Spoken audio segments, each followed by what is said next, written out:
Qala al-mu'allif rahimahullah ta'ala wa nafa'na bi'ulumihi wa 'ulumikum fid dharain amin. Bab yang ke-34, syair yang didendangkan oleh Rasulullah sallallahu alaihi wasallam. Sekarang kita masuk pada bab berkaitan dengan adakah Rasulullah sallallahu alaihi wasallam pernah mendendangkan syair. Jadi kebanyakan ulama mengatakan Rasulullah mengalunkan syair dengan keadaan tidak mengqasad, tidak berniat bahawa itu adalah syair. Tapi Rasulullah melafazkan syair tadi adalah kerana untuk mengambil makna bagi perkataannya.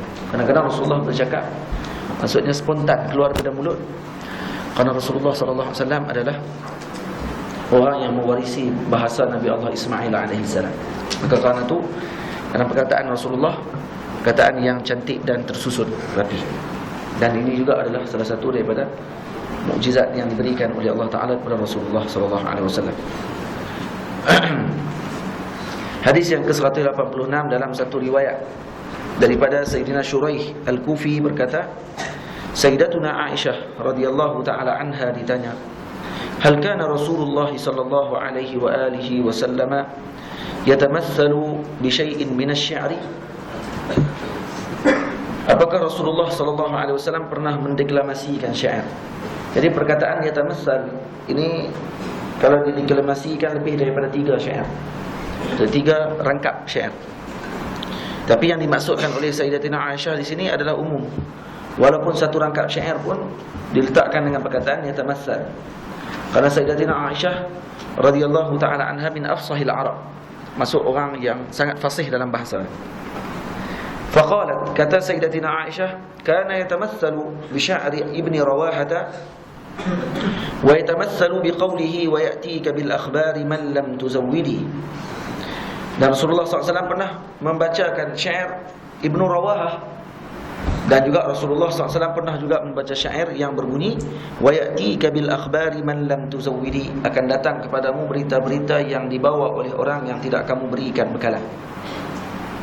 Jadi apa ni, Allahumma salli ala sayyidina Muhammad, sama ada yang dimaksudkan dengan Nabi membacakan syair Ibni Rawahah dan perkataan wa ya'tika bil akhbari man lam tuzawwidi itu adalah perkataan Ibnu Rawahah, atau sebagian ulama kata tidak, ini perkataan orang lain. Jadi Nabi membawa syair, kadang-kadang Nabi juga bacakan kembali syair Sayyidina Ibnu Rawahah.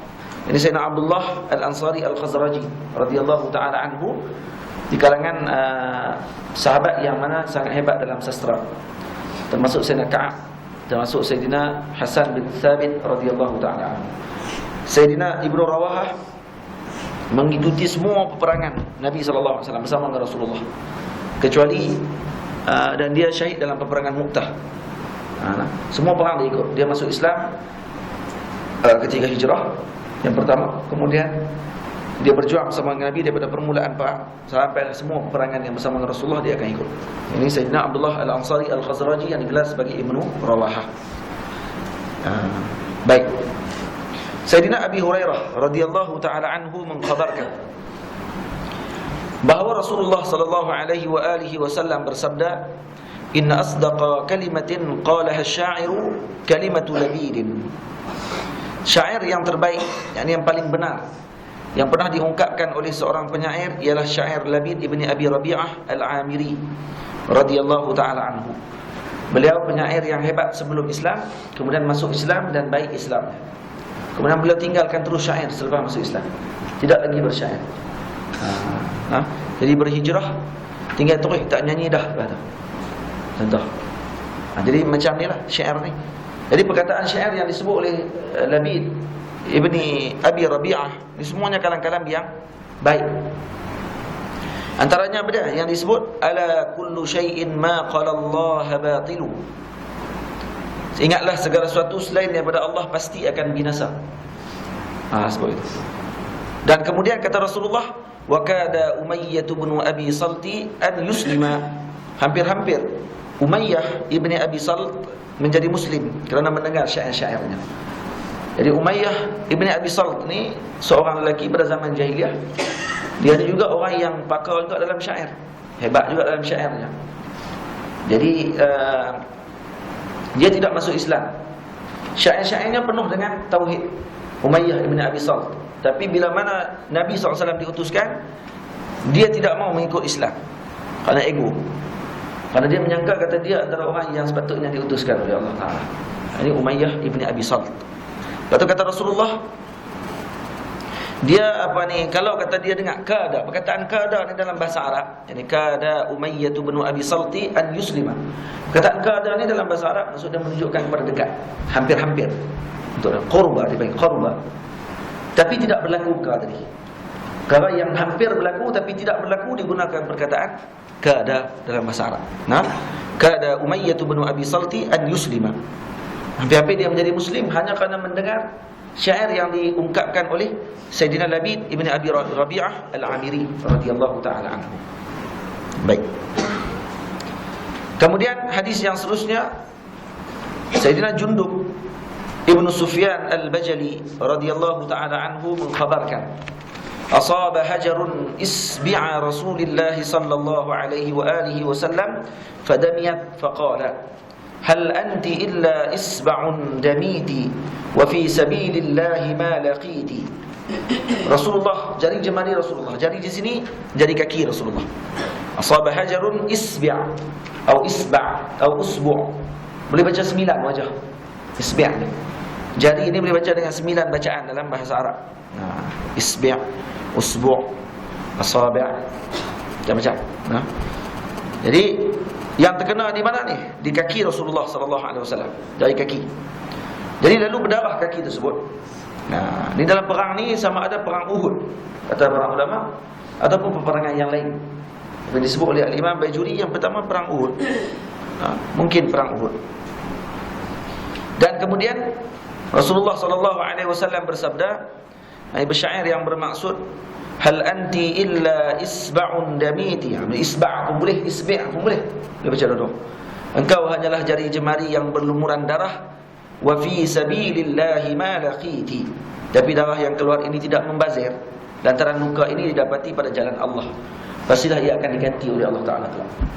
Jadi ini menunjukkan bahawa darah yang mengalir jalan Allah Ta'ala, tenaga yang kita keluarkan jalan agama Allah Ta'ala, wang yang kita bagi kepada agama Allah Subhanahu Wa Ta'ala dan sebagainya, ini tidak rugi. Nah, tidak akan rugi langsung. Darah keluar. Apa kaitan dia dengan agama Allah? Keluar darah waktu ketika sebut. Sakit ada. Tapi sakit tadi di dunia, sekejap saja. Di akhirat nanti itu adalah satu kemanisan yang sangat kuat. Nah, jadi ini yang Nabi SAW sebut. Dan kata ulama di sini juga menunjukkan Rasulullah SAW berbicara dengan semua benda, termasuk dengan jarinya sendiri.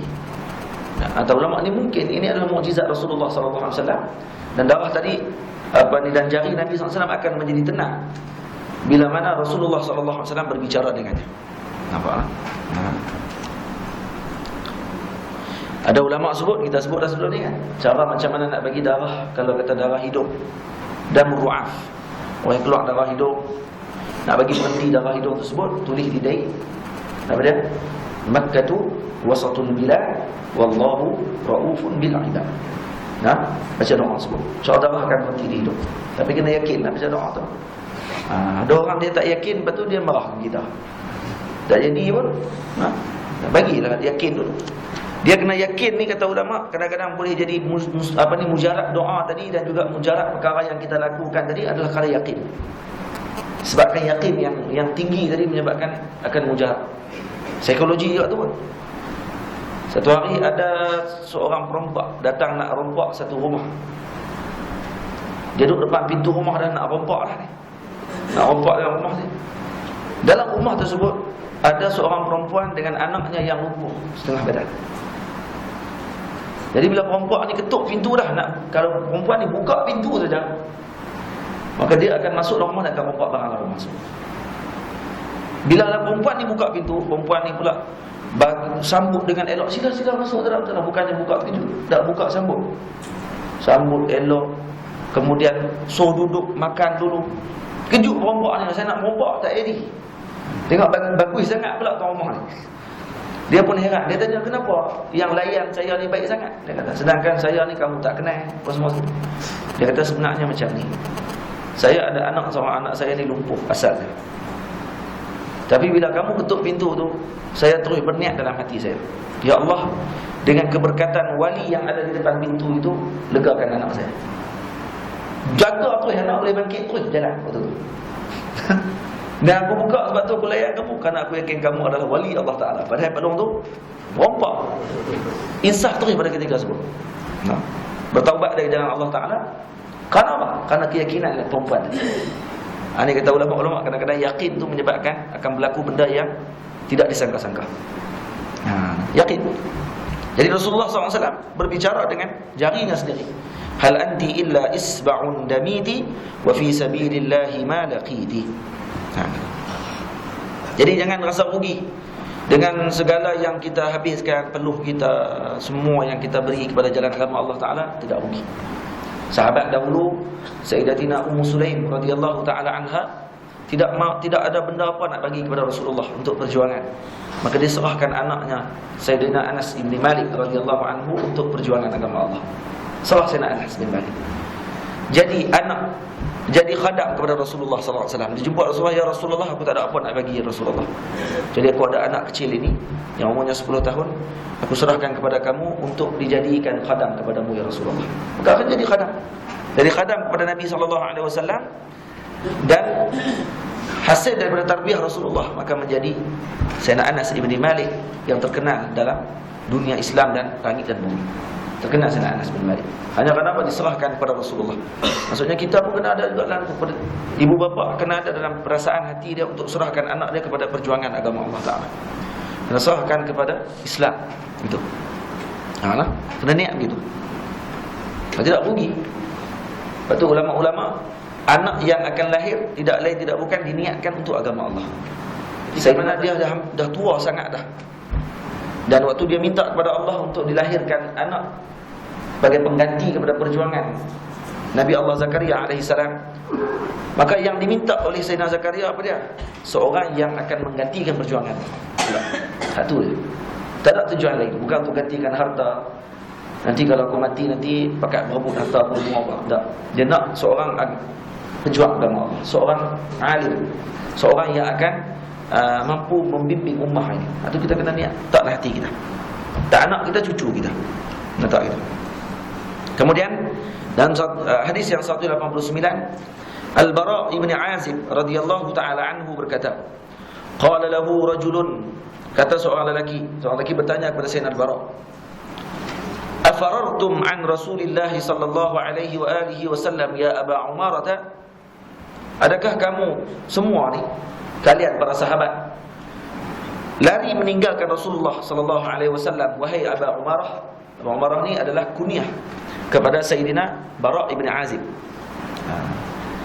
Jadi kamu wahai Aba Umarah dan para sahabat yang lain, waktu ketika perang bersama dengan Rasulullah, adakah semua pakat lari daripada Nabi sallallahu alaihi wasallam? Faqala la. Katanya tidak, bahkan wallahi tidak, dia kata. Wallahi ma walla Rasulullah sallallahu alaihi wasallam. Bahkan dia kata, wallah, demi Allah, Rasulullah tidak pernah berpaling untuk mundur. Yang ditanya ni kamu, bukan Rasulullah. Apa maksud jawapan Sayyidina Bara' ibn Azib? Ini orang panggil jawapan balaghi, dia panggil. Dari segi balaghah, jawapan yang bijak dia panggil. Jawapan ni dia memfahamkan terus makna yang sebenar dimaksudkan. Kita tak mesti jawab jawapan. Orang tanya soalan, jawab dia mesti betul dengan apa yang dia nak. Kadang kena tambah, kadang-kadang kena ubah sikit jawapan kita tadi untuk bagi dia faham cara soalan yang betulnya macam mana. Bila ditanya pada Sayyidina Allahumma salli ala Sayyidina Muhammad, Bara' ibn Azib, afarartum. Perkataan afarartum ni lari ni penakut. Kena lari maksudnya takut. Farru ni lari. Tapi kalau disebut perkataan walla, nampak Sayyidina Bara' ibn Azib dia guna perkataan walla. Wallahi ma walla Rasulullah. Rasulullah tidak pernah berpaling. Perkataan walla di sini ada dua makna. Yang pertama, mungkin berundur. Berundur kerana mencari strategi, ataupun berundur untuk masuk ke dalam satu kelompok yang lebih ramai. Yang ini dibenarkan dalam syariat. Boleh. Kalau kita mengaji kitab fiqh, kalau ketika dalam perang, lari perang, hukumnya berdosa besar. Berdosa besar hukumnya orang lari perang, fasik terus. Dan siapa yang kata Rasulullah lari daripada perang, kafir terus. Auzubillah min zalik. Baik. Perkataan walla dia lebih beradab. Ini apa Rasulullah? Sahabat ajar kita macam mana adab bila berbicara tentang Nabi dan juga para sahabat Nabi. Sebab tu bila ditanya kepada Sayyidina Bara, adakah kalian lari? Maksudnya adakah sahabat Nabi lari daripada Nabi ketika mana perang? Wallahi ma walla Rasulullah, kata sahabat, kata Sayyidina Bara. Rasulullah tidak pernah berpaling. Bila sebut Rasulullah tidak berpaling, maksudnya juga para sahabat yang besar-besar juga tidak berpaling. Dia panggil mutaba'ah, dia panggil. Termasuk sekali. Bila lari tidak, Nabi tidak berpaling, sahabat yang besar-besar yang juga tidak lari. Kenapa? Karena mereka ni akan mempertahankan Rasulullah. Sayyidina Abdullah bin Mas'ud, Sayyidina Abu Bakar Siddiq, Sayyidina Umar radhiyallahu taala an, Sayyidina Utsman, Sayyidina Ali dan juga Asyarah Mubasysyirin bil Jannah. Ini semua mereka ni tidak akan lari daripada perang. Mereka ni akan berada dengan Nabi SAW di barisan paling hadapan sekali. Walakin walla sar'anun nasi talaqathum hawazin bin nabli. Alhamdulillah. Tapi dia kata apa? Pasukan yang berada di barisan hadapan berlarian kucak-kacir, dihadang oleh suku Hawazin bin Nabli dengan hujanan anak panah. Jadi suku Hawazin ni antara suku yang paling hebat dalam manah. Yang bab manah ni depa cukup laju. Dia ada bangsa yang hebat dalam manah ni juga, antaranya adalah Mongol. Mongol hebat dalam manah.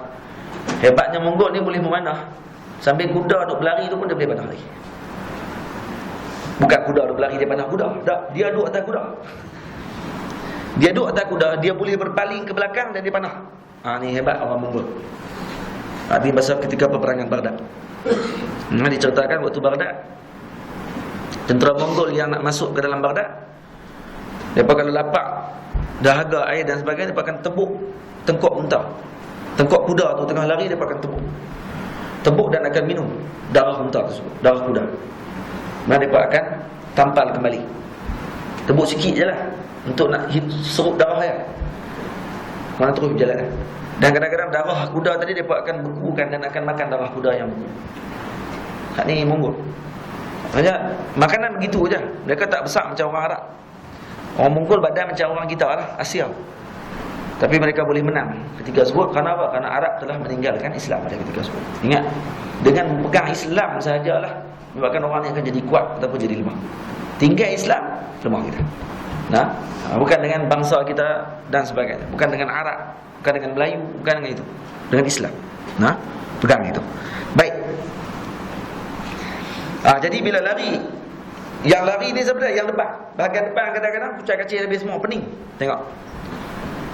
Bila begitu, maka kata Nabi, kata Sayyidina Bara' ibn Azib, Rasulullah sallallahu alaihi wasallam ala baghlatihi wa Abu Sufyan ibn al-Harith ibn Abdul Muttalib akhidhun bilijabiha.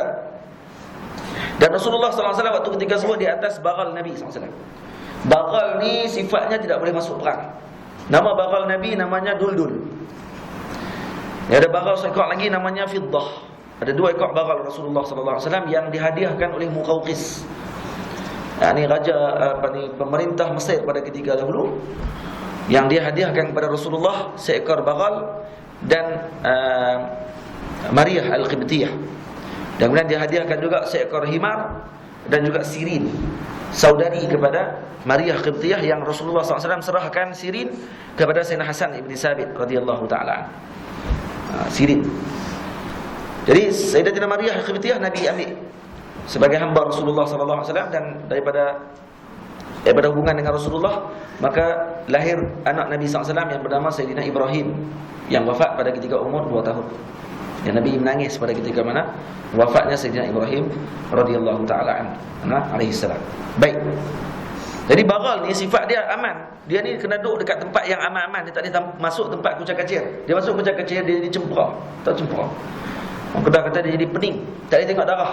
Bagal antara sifat tidak boleh tengok darah. Tapi bagal ini bila duduk dengan Rasulullah, dia jadi paling berani sekali. Kerana apa? Kerana madat dan juga barakah Rasulullah SAW mengalir dalam tubuh badan bagal tadi, menyebabkan bagal ini menjadi bagal yang paling berani pada ketika itu.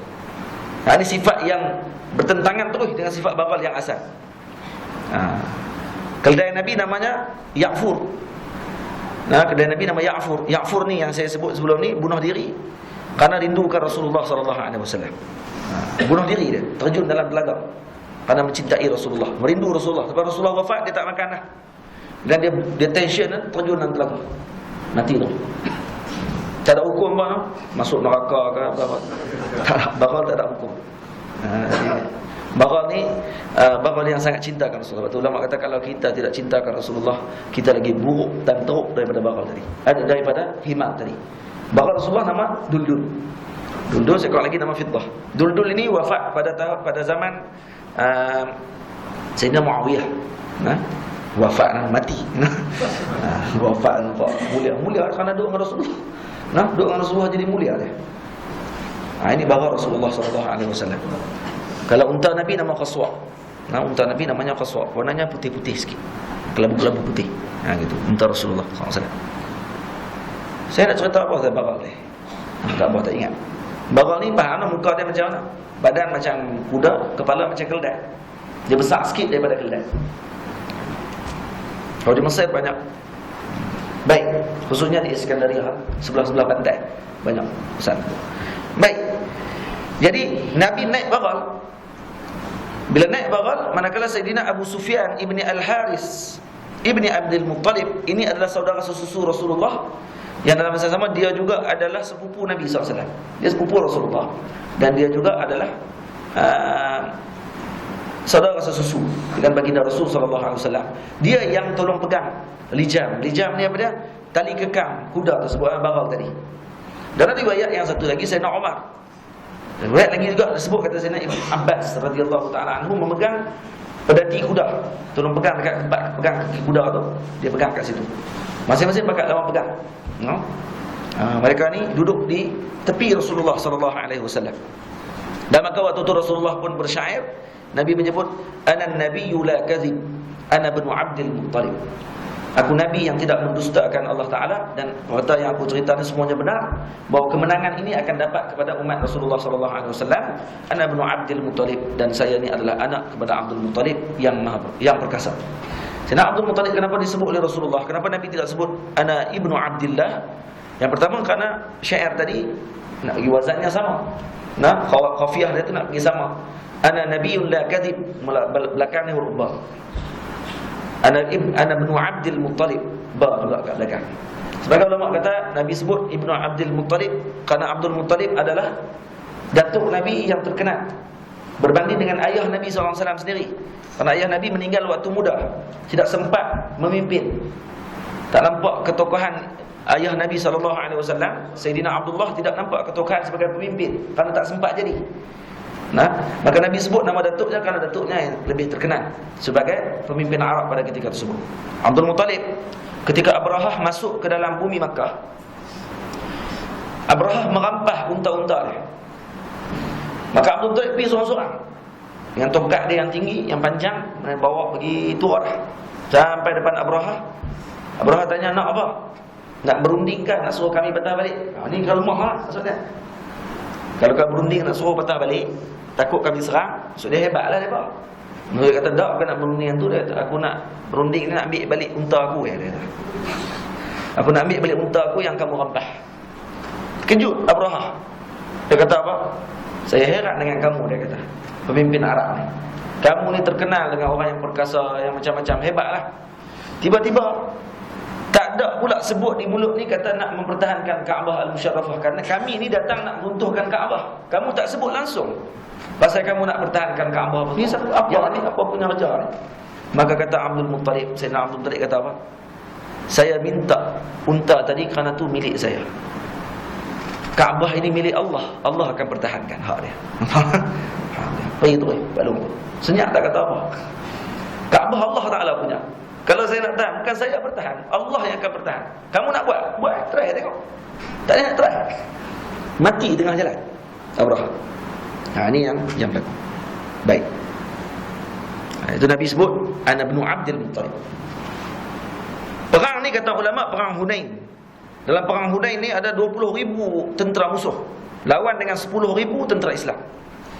Gila, 10,000 lawan 20,000. Banyak gila lawan. Satu nisbah dua. Tak. Jadi Nabi SAW waktu ketika mula perang, Nabi angkat Nabi ambil pasir dan kemudian Nabi baca syahatil wujuh yang kita baca dalam Hizib Bahar. Hizib Bahar kita bacakan syahatil wujuh dan Nabi baling dan masuk ke dalam mata-mata semua 20,000 orang tadi. Semua dia termasuk pasir dalam mata. Ini dalam peperangan Hunain. Baik. Dan kemudian dalam hadis yang seterusnya, Sayyidina Anas ibn Malik radhiyallahu taala anhu berkata, "Anna an-nabiy sallallahu alaihi wa alihi wasallam dakhala Makkah fi umratil qada wa ibn Rawahah yamshi baina yadayhi wa huwa yaqul." Sesungguhnya Rasulullah sallallahu alaihi wasallam memasuki kota Makkah pada ketika mana melaksanakan umrah qada. Umrah qada ni umrah yang dihalang. Sebelumnya sebenarnya kata ulama tidak ada istilah umrah qada. Ini disebut kata umrah yang tidak boleh dibenarkan buat pada tahun sebelum tu, kemudian baru dibenarkan buat selepas tu. Pada perjanjian Hudaibiyah kan, Nabi tidak dibenarkan, dihalang di Hudaibiyah, dipanggil muhsir, dipanggil. Daripada muhsar, yang dihalang untuk masuk. Maka dihalang masuk, mereka bertahallul, dah selesai dah tahallul, sembelih kambing dah balik semula. Maka dikira umrah qada ni dikira qada balik tahun lepas aja. Bukan di qada dari segi istilah syarak. Faham gitu. Jadi bila patah balik, datang masuk ketika mana umrah yang yang dihalang pada sebelum ni kemudian dibenarkan pada tahun seterusnya tu. Wa ibn Rawahah yamshi baina yadayhi wa huwa yaqul. Maka Ibnu Rawahah, Sayyidina Abdullah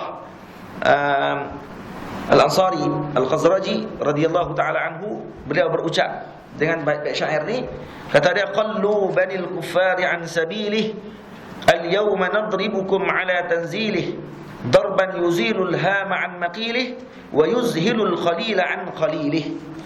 Kosongkan jalan ke Baitillah ini wahai anak-anak kaum kafir untuk Rasulullah sallallahu alaihi wasallam. An sabilihi, itu kembali kepada Rasulullah. Al-yawma nadribukum ala tanzilih. Hari ini kami akan binasakan kalian kerana kalian menghalang kami daripada memasuki Masjidil Haram. Tahun lepas bolehlah halang, tahun ini tak boleh dah. Darban yuzilul hama an maqilih.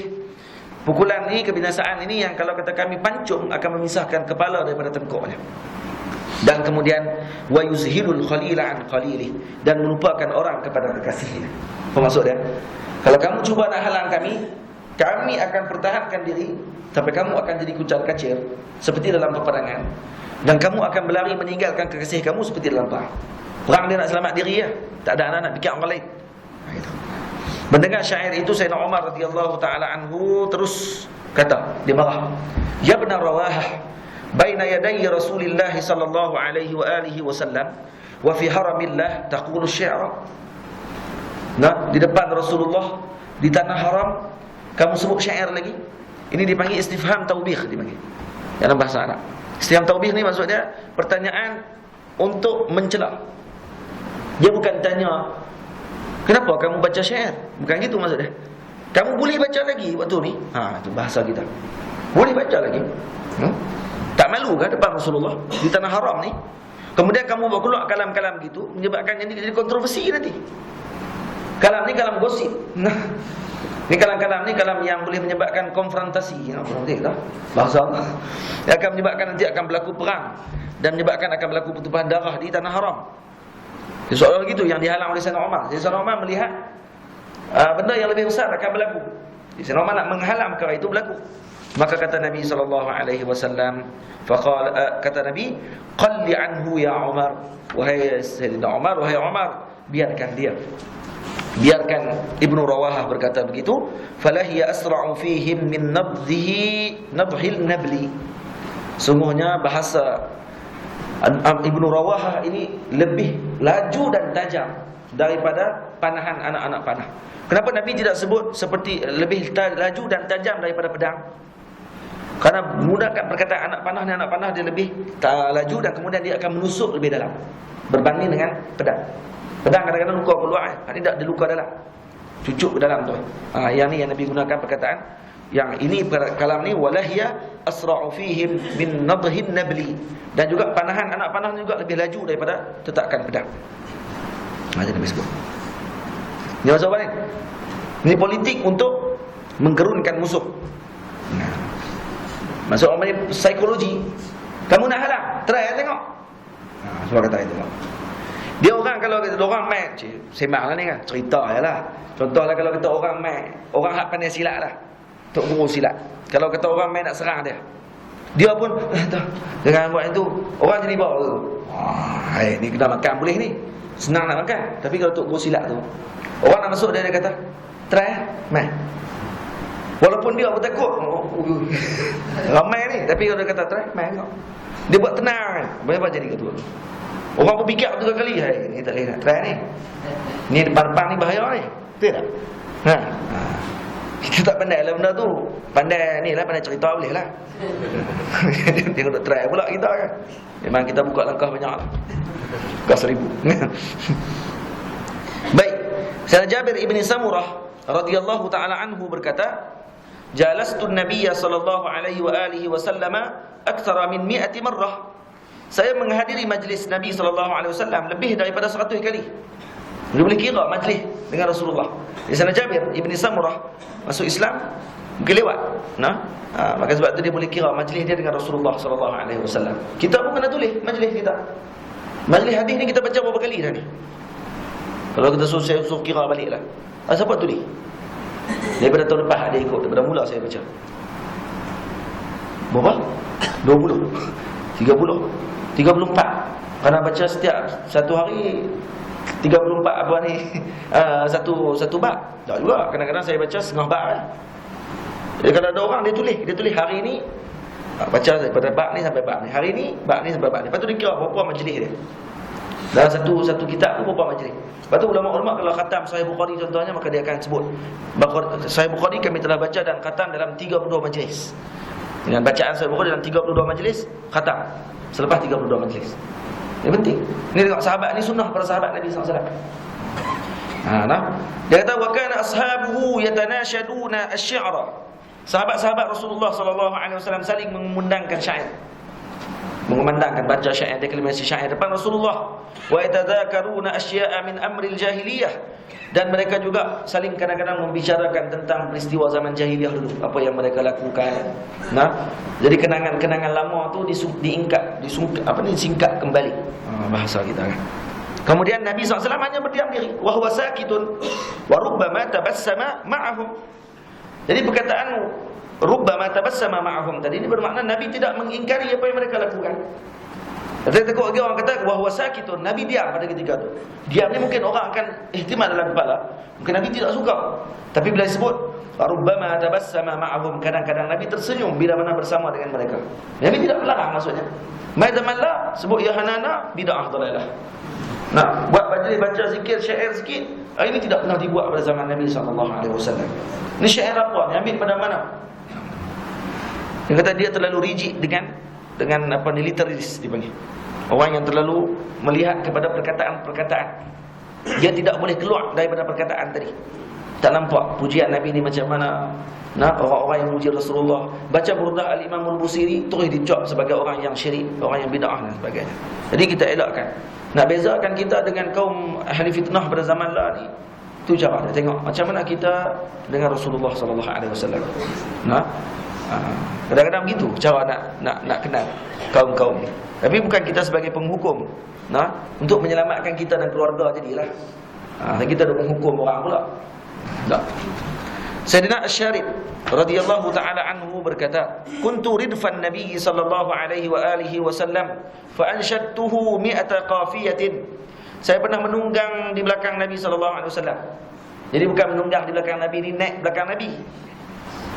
Nabi buat jadi macam kuda, dia naik di belakang Nabi. Bukan gitu maksud dia. Menunggang belakang Nabi ni, Nabi bawa kuda, bawa kuda macam ni lah ni motor. Nabi naik kuda, dia duduk belakang. Dia ikut belakang sekali. Jadi yang ridfun Nabi ni kata Sayyidina Al-Imam Ibn Hajar Al-Asqalani ada 45 orang. Kalau disebut dalam kitab-kitab sejarah, dikumpul kembali ada 45 orang yang pernah naik belakang sekali dengan Rasulullah. Jadi pernah naik kuda dengan Nabi SAW. Jadi tok guru kadang-kadang dia bukan mesti jadi dia saja jadi pembonceng. Kalau kata dia kata dia ni memang ada pemandu, maka pemandu tu ya duk bawa kereta. Tak juga. Nabi kadang-kadang menjadi pemandu. Tu, Nabi duduk di depan, Ridfun duduk di belakang. Maka Nabi jadi pemandu waktu tu. Tok guru kadang-kadang nak bawa kereta juga. Pemandu kena duduk sebelah. Rehat. Nah, jadi hero, jadi apa?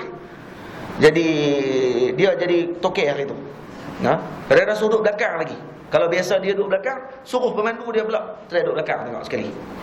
Macam mana nak rasa sebagai orang bawa kereta. Kalau gitu masya-Allah tu hebat noh. Di sini. Turun tempat ceramah, orang buka pintu belakang. Hak dekat pemandu. Tok guru turun sendiri. Jadi dia try buat itu sekali kalau jadi tok guru besarlah. Kalau ada pemandu, begitu. Baik. Jadi dia kata aku pun bacakan syair di belakang Nabi SAW sebanyak 100 syair, mi'ata khafiyah, dibacakan syair. Nabi sambil naik, sambil dibuka, dibaca. Nabi kata apa? Min qawli, katanya min qawli Umayyah ibni Abi Salt As-Saqafi. Jadi Umayyah ibni Abi Salt As-Saqafi tadi ni yang kata dia tidak masuk Islam. Kemudian dia membacakan syair-syair yang hampir dengan Islam. Kada Umayyah bin Abi Salti an-Yuslima. Ingat atau kita sebut perkataan awal tadi. Jadi sini kata ulama, boleh dalam kereta, boleh nasyid-nasyid. Boring bawa seorang-seorang. Boleh radio, dengar radio. Jadi hak merapu. Dengarlah elok-elok.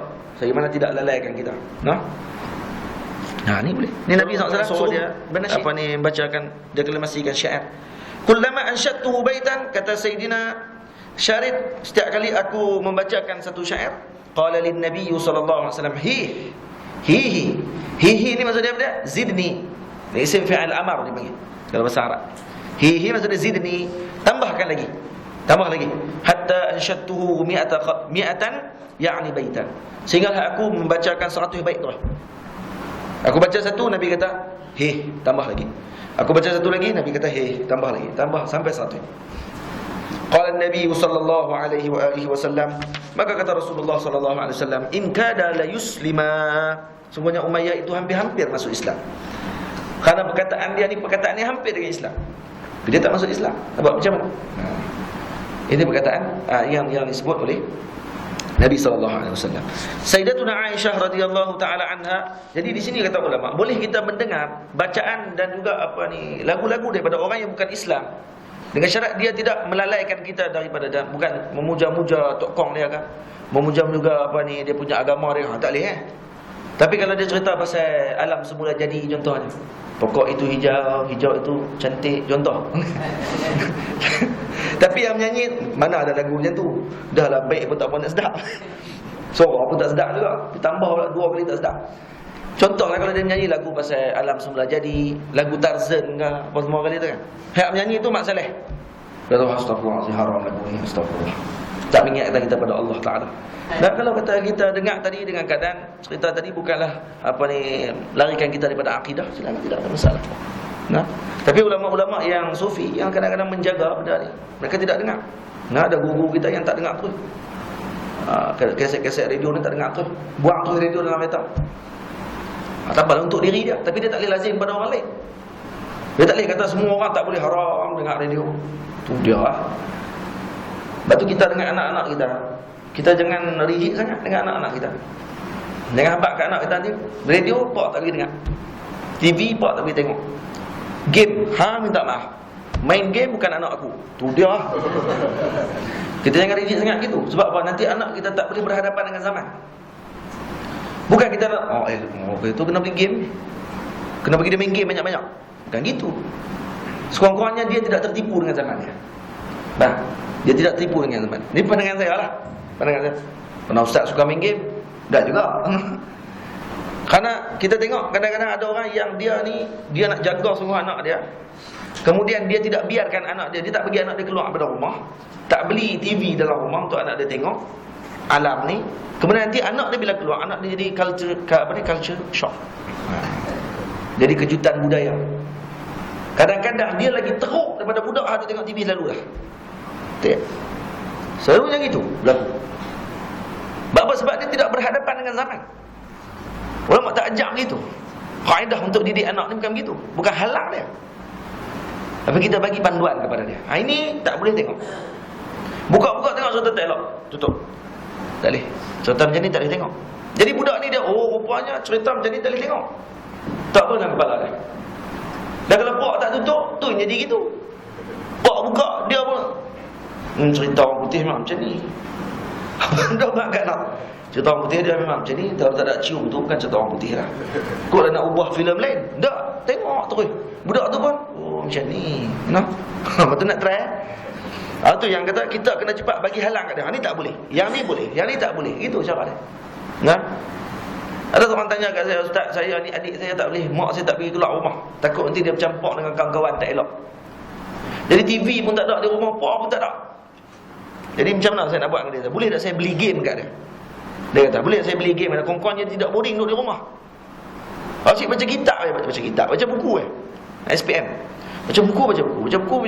Mak tak pergi keluar rumah. Saya kata, kamu akan biarkan adik kamu, mak kamu nak akan biarkan adik kamu dia akan jadi orang yang teruk ni kalau dia keluar. Saya tak beli game kat dia. Saya pula pergi bagi cadangan. Beli game kat dia, tak apa, biar dia main. Tapi kena takkan hak untuk dia. Jadi mak ada suara untuk takkan hak. Sehari kalau nak main game boleh 2 jam saja. Kemudian 24 jam, 22 jam lagi baca buku. Tu dia, sampai termuntah. Tapi dia akan baca, lepas tu dia akan main game. Lepas tu budak main game ni cerdik selalunya. Sebab dia nak pergi ke stage-stage tu, dia akan berfikir. Bukan saya nak kata gitu, cuma nak beritahu kata apa ni? Nak beritahu kata zaman sekarang ni bukan sakit. Lah kali dia keluar, kawan dia ajak dia pergi ke pusat game. Lah kali dia yang paling teruk kali main game. Tak keluar-keluar, kawan keluar habis dia tak mau keluar lagi. Dia kata, aku tak nak tengok benda ni, dia kata. Seronok rupanya no? Habis duit pula kau tu. Dah kerja lingkup, masuk ke jalan lain pula dah. Hak ni kita bimbang. Lepas tu kata Syekh Yusri, hafizahullah ta'ala, Syekh Yusri sebut kepada kami, dia kata, kadang-kadang anak dia, dia kata ada seorang doktor ni duduk di Zarqazi, tak benarkan anak dia keluar daripada rumah. Anak bini tak benarkan pergi ke sekolah, duduk di rumah, dia yang akan didik pertama kali. Ni dia ingat zaman apa dia ni? Syekh Yusri kata ni bukan zaman apa ni, duduk dalam hutan, dia kata. Duduk dalam hutan ke, orang kena campur agak dengan kera buruk. Tak buruk, kena ni kera ni buruk. Tak? Ni sampai tak boleh, tak tahu zaman. TV tak beli, radio tak pernah dengar. Jadi kita bukan begitu. Kita jangan jadi begitu. Bukan saya nak suruh sampai rosak tu, tidak. Tidak, komputer jangan duk beli, apa pun tak usah buat. Sayyidatina Aisyah radhiyallahu taala anha bercerita, habis. Kana Rasulullah sallallahu alaihi wasallam yad'u li Hassan ibn Thabit mimbaran fil masjid. Rasulullah sallallahu alaihi wasallam menyediakan untuk Sayyidina Hasan bin Thabit radhiyallahu taala anhu sebuah mimbar dalam masjid. Yaqumu alaihi qa'ima. Kadang-kadang dia akan berdiri di atas mimbar tadi untuk bersyair. Yufakhiru an Rasulillah sallallahu alaihi wasallam, untuk membanggakan Rasulullah. Dia bersyair memuji-muji Rasulullah sallallahu alaihi wasallam. Dan kemudian yunafihu an Rasulillah sallallahu alaihi wasallam. Satu, dia memuji, membesarkan Rasulullah. Satu lagi, dia mempertahankan. Yunafih maksudnya mempertahankan Rasulullah sallallahu alaihi wasallam. Dua-dua sekali. Jadi sifat syair ni imam sifat memuji, imam sifat mempertahankan Nabi sallallahu alaihi wasallam. Media pun macam tu juga. Sebab zaman Nabi ini adalah media yang utama. Kata para ulama sebut, Syekh Usamah Az-Zahari sebut, dia kata zaman Nabi SAW syair adalah sebagai sumber media yang paling utama. Maka sebab tu dakwah perlukan media. Kita perlukan suara untuk kita sampaikan. Perlu radio, perlu TV, perlu kitab, perlu CD dan sebagainya ini untuk sampaikan dakwah. Penting, benda tu sangat penting. Dan kemudian Nabi kata, innallaha ta'ala yu'ayyidu Hassan bi ruhil qudus ma yunafihu aw yufakhiru an Rasulillah sallallahu alaihi wasallam. Sungguhnya Allah Subhanahu wa taala memberikan kekuatan kepada Sayyidina Hassan ibn Thabit melalui Jibril alaihi salam, ketika mana dia mempertahankan ataupun membesarkan Rasulullah sallallahu alaihi wasallam dengan syairnya. Jadi kata ulama, ketika Sayyidina Hassan bin Thabit radhiyallahu taala anhu sedang bersyair tadi ni, Sayyidina Jibril radhiyallahu alaihi salam yang memberikan idea tersebut, memberikan ilham, meniupkan ilham tadi adalah Jibril alaihi salam. Ini maksudnya. Jadi kerana yu'ayyidu bi Jibril alaihi salam, dikuatkan oleh Sayyidina Jibril. Waktu kita tengok kadang-kadang orang yang memuji syair Nabi sallallahu alaihi wasallam ni, kita tengok kadang-kadang bahasa dia ni kita tak tahu memang mana bahasa ni. Dia boleh sebut. Macam mana dia boleh susun ayat yang comel macam tu? Kalau tidak diberikan ilham oleh Allah Subhanahu wa taala, dengan ilham yang daripada malaikat yang mana meniupkan ilham tadi ke dalam telinga dia untuk dia tulis benda-benda tersebut. Moga-moga kita juga termasuk orang yang mempertahankan Rasulullah sallallahu alaihi wasallam dalam apa jua keadaan sekalipun. Ini maksudnya Al-Imam Tirmizi radhiyallahu taala anhu nak ceritakan kepada kita bahawa nak mempertahankan Islam dengan banyak perkara. Bukan dengan hanya cara mengajar. Kadang ada orang tidak boleh mengajar. Sayyidina Hasan bin Sabit, dia tidak boleh perang. Diriwayatkan dia ni adalah salah seorang daripada orang yang, minta maaf saya sebut, orang yang agak takut sikit dengan darah. Maka dia tidak berperang di bahagian depan, tapi duduk di belakang memberikan semangat kepada para sahabat Nabi SAW dengan syair-syair ni. Maka syair ni akan menyebabkan sahabat akan naik semangat pada ketika itu. Itu tugas dia masing-masing. Jadi kita tak boleh mengajar. Kita guna segala kelebihan kita ni untuk Islam. Yang boleh menulis, tulis. Yang boleh rakam video untuk nak sebarkan dakwah, rakam video untuk sebarkan dakwah. Yang boleh jual CD untuk sebarkan dakwah. Yang boleh buat keluar akhbar, sebarkan dakwah dengan akhbar, dengan menipu.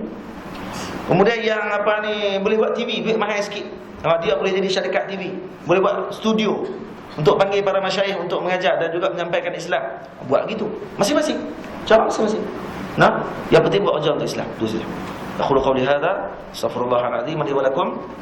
Assalamualaikum warahmatullahi wabarakatuh. Bismillahirrahmanirrahim. Alhamdulillahirabbil alamin. Wassalatu wassalamu ala asyrafil mursalin wa ala alihi wa sahbihi ajma'in. Rabbana atina fid dunya hasanah wa fil akhirati hasanatan wa qina azabannar. Wassallallahu ala sayyidina Muhammadin wa ala alihi wa sahbihi wa baraka wasallam.